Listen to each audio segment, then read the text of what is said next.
Yo, what's going on, guys? Welcome back to another video for you guys today. Today, ladies and gentlemen, we are going to be doing an update on how I've been feeling about this device right here, the Pimax Portal, and, you know, what I've been kind of doing with it these last few months. So, right before we get started, I do want to say this video has actually been brought to you guys by Pimax themselves. So Pimax is actually doing a crowdfunding campaign on Indiegogo right now. On this page, you can actually buy the Pimax Portal that I'm showcasing in today's video and, you know, different variations of it, as you guys can see on the right side over here, at pretty good prices too. So as you can see, you can either just back this project by, you know, giving them money, or you can just buy the device straight up from here at a pretty discounted rate. As you guys can see, it's actually 33% off, which originally it's around $300, but as you can see right now, it's $199 USD for this version of it, which will come with 8 gigabytes of RAM and 128 gigabytes of storage. Actually, personally speaking, this is actually a ridiculously good price. What the heck? Whoa.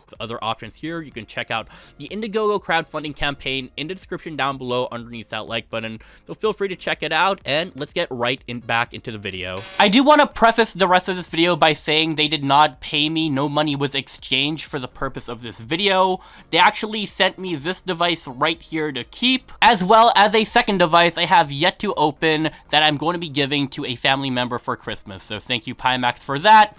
But with all that being said, none of this will be affecting my true opinions on how I feel about this device, so yeah. Also, another thing that I want to say, just because I'm pretty sure you guys have noticed it by now, there are these black lines that should be going across the screen.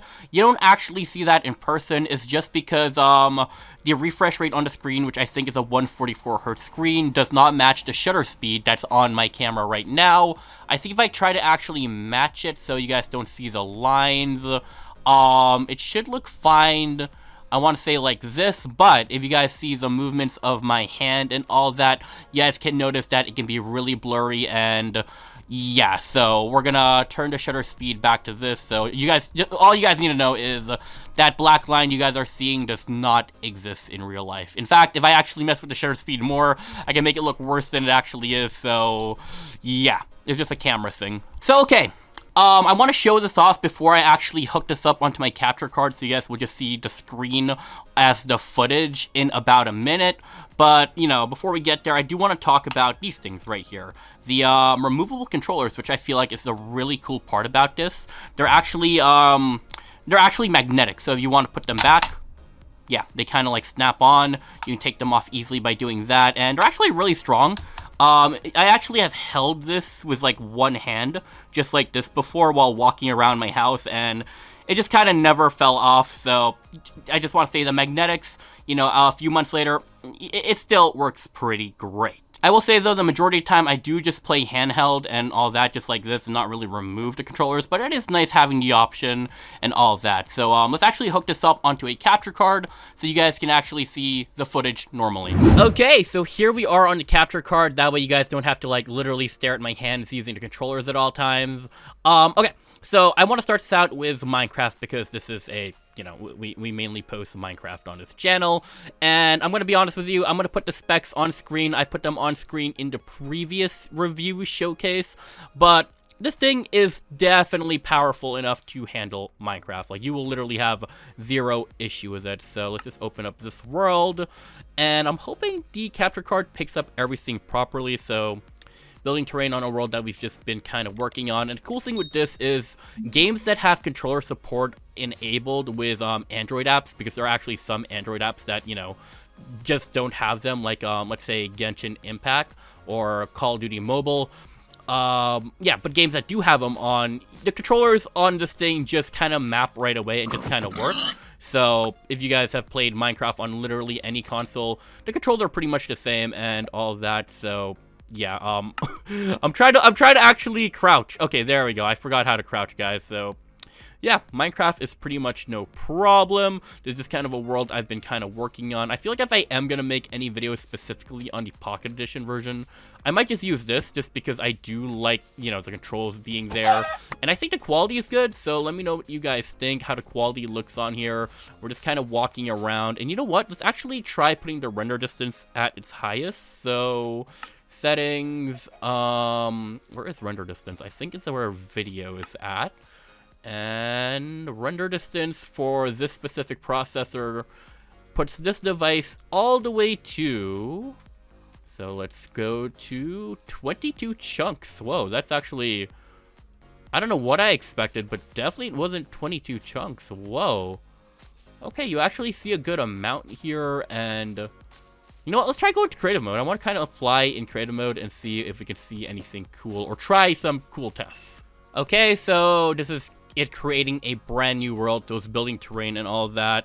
And I actually don't know if this is considered fast or slow, but here we go, loading resources. Let's see the world, what the world's about to look like. And, ooh, wait, what? Pretty weird place to be spawning. Like I said, maximum render distance right now. Ooh, a village, cool. I like it a lot. But I think, like, the biggest advantage of having something like this is, you know, it's portable and, oh, what the heck? Okay. And I think, you know, the other advantage is it's running on Android, so, you know, you can easily install worlds that are outside of the marketplace and all that pretty easily. And let's try some TNT. I guess that's the easiest way. And because this is a touchscreen, right, I could just, you know, quickly touch the screen and, you know, kind of do things like, that would be a little bit easier than using with a controller. So like I said, getting this TNT, right, and then if we wanted flint and steel, so there we go. And it's kind of just a weird, I wouldn't consider this an advantage, but you can switch to touch controls whenever you want. So there we go. And now we're back to controller controls. And again, if you're seeing small lag spikes every now and then, you have to remember that we are in maximum render distance, 22 chunks for this device. So there we go.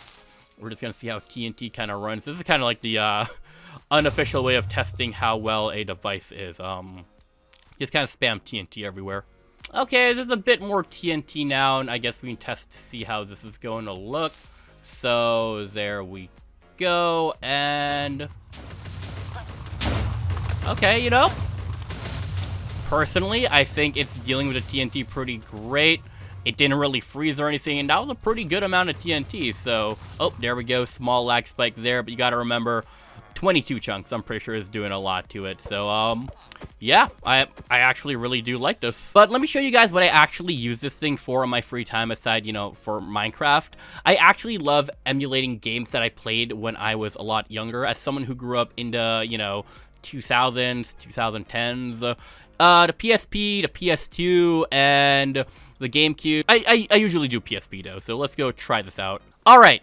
So the first game I'm testing out right now, this is a game I played a lot in my childhood. Grand Theft Auto Liberty City Stories, and I'm actually playing this upscaled, I think 4 times, so it's like 1080p, so it's in really good quality. As you can see, oh my gosh, okay, aside from my driving, this game actually runs really, really well. Oh, okay, I'm trying my best to drive. I'm trying my best to impress you guys, but clearly it's not happening.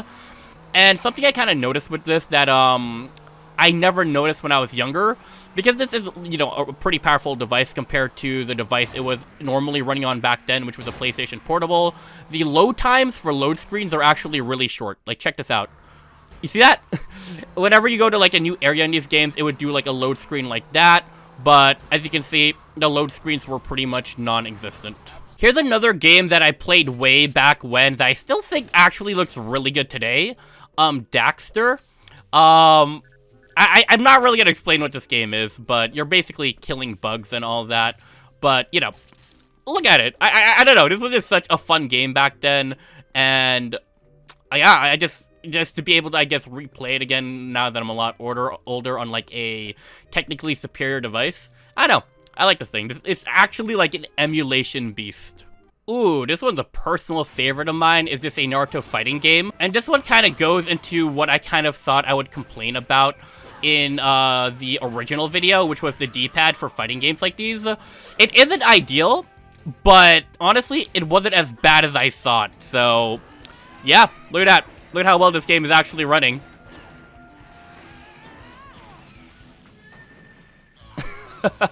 You know what? Let's win this fight for the video. Come on. Get up! There we go.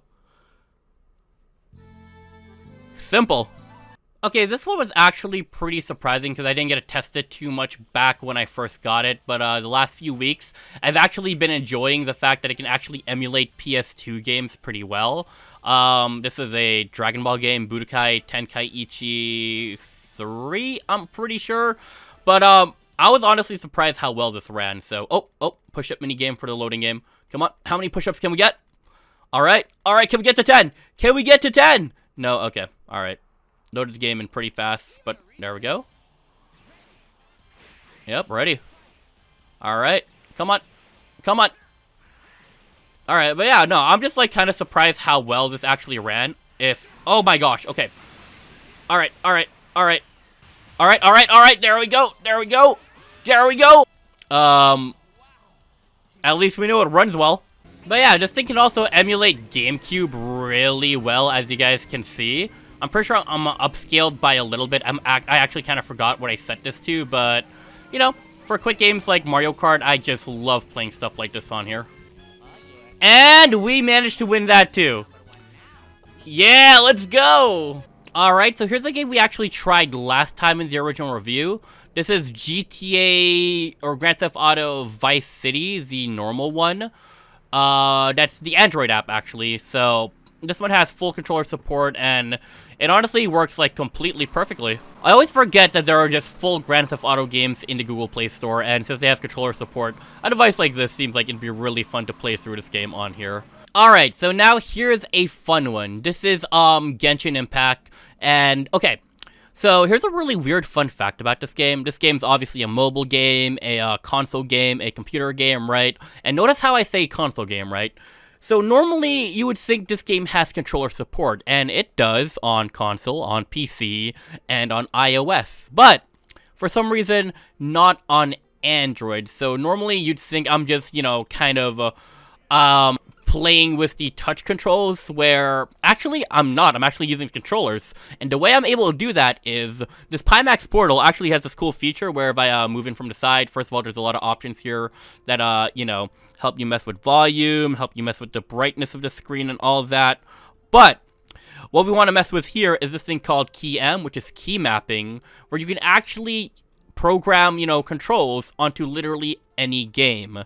Now, I will say, before you do that, though, I would look up some of the games that, don't have, I guess, controller support. Like, let's say PUBG or COD Mobile. I think it's actually bannable if you do something like this, so definitely check on the games first. But I'm pretty sure for a game like Genshin, this should be totally okay. I wouldn't see why not, considering even though this is, like, an online game, you are technically playing solo the majority of the time, so yeah. I think there's a really fun way to play Genshin, too. You just kind of, like, you know, program everything you need on here, and just kind of play the game how you want it to be.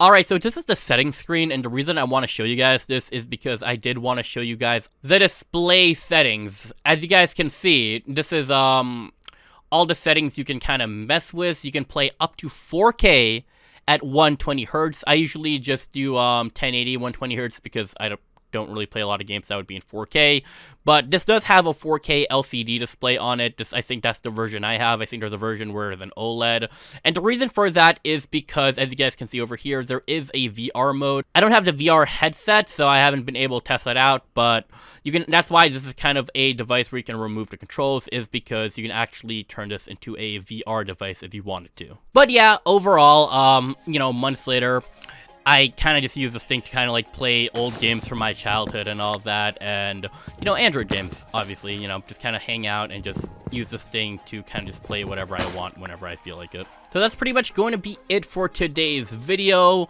Like I said earlier, if you want to check out their Indiegogo campaign, everything will be linked underneath that like button in the description down below if you guys want to check this out yourself. So hit that like button while you guys are down there. Subscribe if you guys are new. Thank you all so much for watching, and I guess I'll see you guys next time. Peace, bye-bye, and subscribe.